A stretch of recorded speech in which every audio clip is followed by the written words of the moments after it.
Hello दोस्तों, welcome back the my YouTube channel. मैं आज माय फर्स्ट ब्लॉग वीडियो बनाने जा रहा है क्योंकि मेरा पहला एक ब्लॉग वीडियो था।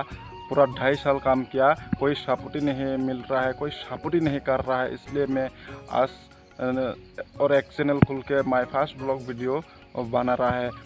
मेरा नाम है विमल कुमार देववर्मा। मैं त्रिपुरा से बिलोंग करता हूँ और मैं घर से 2 किलोमीटर दूर में आके ब्लॉग वीडियो बना रहा है। तो प्लीज़ मुझे सपोर्ट करना और आप लोग का सपोर्ट, आप लोग का प्यार मिलना बहुत ही ज़रूरी है। तो थैंक यू, धन्यवाद सबको।